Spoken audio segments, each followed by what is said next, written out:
लोग यही प्रश्न करते हैं, महाराज जी हमारा मन नहीं लगता। आपसे मेरी प्रार्थना है, मन लगने का इंतजार ही मत करो। यदि आपने मन लगने का इंतजार करोगे तो मन कभी लगेगा ही नहीं। मन लगे ना लगे फिर भी भगवान का नाम जपते रहो, जपते रहो। जब निरंतर नाम जपोगे तो मन धीरे से लगेगा। आप सोचो कि पहले मन लगे बाद में भगवान का नाम जपें, तो इसके लिए तो कई जन्म लग जाएंगे, तो मन लगने वाला नहीं। अच्छा, मन कैसे लगेगा? गीता में भगवान श्री कृष्ण ने, अर्जुन ने प्रश्न किया, चंचलम ही मनः कृष्ण, हे कृष्ण मेरा मन चंचल है, मैं क्या करूं? तब उत्तर में भगवान श्री कृष्ण ने क्या कहा? भगवान ने कहा, अर्जुन सुनो। भगवान ने कहा, अभ्यासेन तु कौन्तेय वैराग्येण च गृह्यते।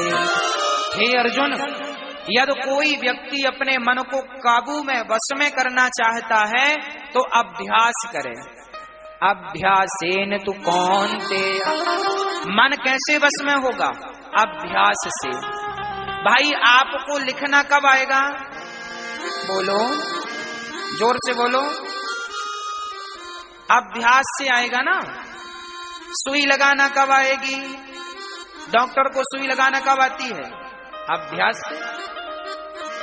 घोड़सवारी कब आती है? प्लेन चलाना कब आता है?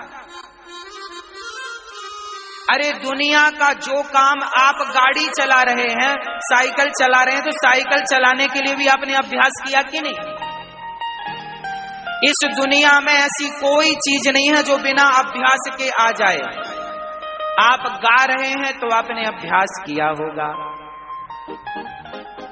आप यहां तक कि बच्चा जब छोटा होता है, चलने का अभ्यास नहीं होता तो माँ उसे पकड़ के चलाती है, चलाने का अभ्यास कराती है। जब उंगली पकड़कर चलाती है तो अभ्यास करते करते उसे चलने आता है कि नहीं? कोई ढोलक बजा रहा है तो उसने अभ्यास किया होगा, तबला बजा रहा है उसने अभ्यास किया होगा। बोलो भाई, लोग ट्रेन चला रहे हैं तो अभ्यास किया होगा कि नहीं? हाँ या ना? बोलो। अभ्यास किया तो घोड़सवारी भी आ गई, प्लेन चलाना भी आ गया। अभ्यास किया तो सब कुछ आया। अरे भाई, आप भी अपने मन को वश में करने का अभ्यास करो। आपने अभ्यास ही नहीं किया तो हम क्या करें? लोग कहते हैं मन वश में नहीं है, मन वश में नहीं, मन लगता नहीं। अरे भाई, तुमने अभ्यास कहाँ किया? अभ्यासेन तु कौन्तेय, ये भगवान कृष्ण के वाक्य हैं। अभ्यास के बिना मन रसरी यावत जात है, सल पर पड़त निशान, करत करत अभ्यास के जड़मति होत सुजान। पत्थर पर भी निशान पड़ जाते हैं अभ्यास से। बार बार कुएं से आप रस्सी खींचते हैं बाल्टी, तो अभ्यास करते करते करते करते घर्षण होते होते क्या हो जाता? पत्थर में भी निशान पड़ जाते। इसलिए अभ्यास कीजिए, सच बोलने का अभ्यास करिए, माला जपने का अभ्यास करिए, भगवान में मन लगे ना तो भी लगाने का, मन भगवान में ना लगे तो भी लगाने का, मन ना लगे तो भी लगाने का, मन ना लगे तो भी भगवान के चरणों में मन लगाने का अभ्यास कीजिए।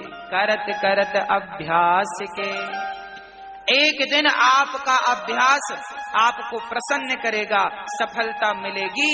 अरे कब तक सफल नहीं होएंगे बताओ? 1 साल नहीं लगेगा, 2 साल नहीं लगेगा, 3 साल नहीं। लता जी गाना गाती हैं, गीत गाती हैं, तो उन्होंने भी तो अभ्यास किया होगा। बोलो, लता जी गाती थी, अब तो वृद्धावस्था आ गई, उन्होंने अभ्यास नहीं किया होगा क्या? रफी जी गाना गाते थे, उन्होंने अभ्यास नहीं किया होगा क्या? फिर बिना अभ्यास के क्या रफी जी को गाना आया? बिना अभ्यास के क्या लता जी को गाना आया? यदि बिना अभ्यास के किसी को कुछ नहीं आता तो तुम्हें बिना, अरे भाई, बच्चों को तो दूध पीना भी नहीं आता, माँ अभ्यास कराती है। बच्चों को तो खाना भी नहीं आता, था कि ना? माँ अभ्यास कराती है, जबरदस्ती मुंह में रोटी का टुकड़ा डालती है। अभ्यास कराती है तो सब आता है। बच्चे स्कूल गए थे तो उन्हें क्या आता था बताओ? काखा गाघा आता था, पर अभ्यास करते करते करते करते करते करते। अरे भाई सुनो सुनो सुनो, मुझे एक बात याद आ गई। आर्यभट्ट का नाम सुना आपने? जिन्होंने शून्य दिया, दशमलव दिया। आर्यभट्ट भी जब छोटे रहे होंगे तो इनकी माँ ने भी इन्हें चलने का अभ्यास कराया होगा कि नहीं? इन्हें खाने का अभ्यास कराया होगा कि नहीं? हाँ, अभ्यास करते करते करते करते वो अभ्यासी व्यक्ति इतना अभ्यासी हो गया कि पूरी दुनिया को शून्य दे करके चला गया, 0 दशमलव दे करके चला गया। अभ्यास देखिए, अभ्यास तब तक करो जब तक मन भगवान में ना लग जाए। जब तक आपका मन पूर्ण रूप से मन भगवान में ना लग जाए तब तक अभ्यास करते रहिएगा। अभ्यासेन तु कौन्तेय। दूसरी बात भी भगवान कह रहे हैं, वैराग्य। अर्जुन ने कहा जब अभ्यास करने से काम बन जाएगा तो फिर वैराग्येण च गृह्यते, वैराग्य क्यों? तब कहा भगवान ने, ना अभ्यास तो जरूरी है, पर अभ्यास बनाए रखने के लिए वैराग्य जरूरी है। कैसे? देखिए, मन भगवान में लग गया है आपका, आपने अभ्यास करते करते 2-3 साल में मन लगाना शुरू कर दिया आपका, अब लगने लगा मन। अब जब मन भगवान में लगने लगा है ना, तो थोड़ा सा वैराग्य भी जरूरी है। बेटा बहू नाती पोतों में ज्यादा ना उलझा करो। यदि मन फिर से इनमें लग गया, बहू के बेटा होने वाला है, अब घर में नाती आने वाला है, अब सासू माँ का पूरा ध्यान भगवान से निकल के नाती में।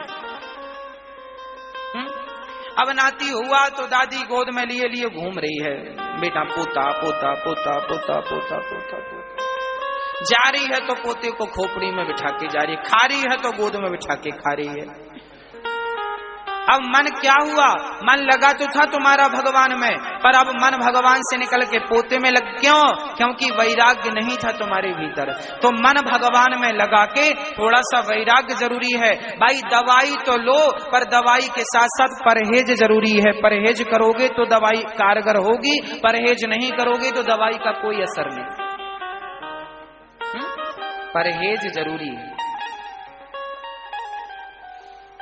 तो मन भगवान में लगे। अच्छा, जब मन भगवान में लग जाएगा ना, तो बिल्कुल जल्दी से भगवान का दर्शन हो जाएगा। पानी में, बाल्टी में पानी बिल्कुल भरा है, शांत है, तो आप झांक कर देखिए, उसमें आपका चित्र दिखाई पड़ेगा। और पानी में जरा सी हलचल हो जाए तो नहीं नजर आएगा। उसी प्रकार जब मन बिल्कुल शांत होता है तो भगवान का दर्शन मन मंदिर में ही होता है। हाँ, बहिर्मुखी ना हो। मैंने कछुए का दृष्टांत भष्ट में ही दिया। कछुए के 5 अंग बाहर होते हैं, 2 हाथ 2 पांव और मुंह, 5 चीजें बाहर है। वो बहिर्मुखी है, संसार को देख रहा है, बहिर्मुखी है। अब उसे क्या बनना है? अंतर्मुखी बनना है। आप इस संसार को ना देखिए कि कौन अच्छा है कौन बुरा है, अब आप भगवान को अपने भीतर देखिएगा। जो दर्शन बिहारी जी का आपने मंदिर जाकर किया है, वही दर्शन आप बिहारी जी का आप अपने भीतर करिए। ध्यान लगाकर देखिए, चिंतन करिए, बिहारी जी क्या आपके भीतर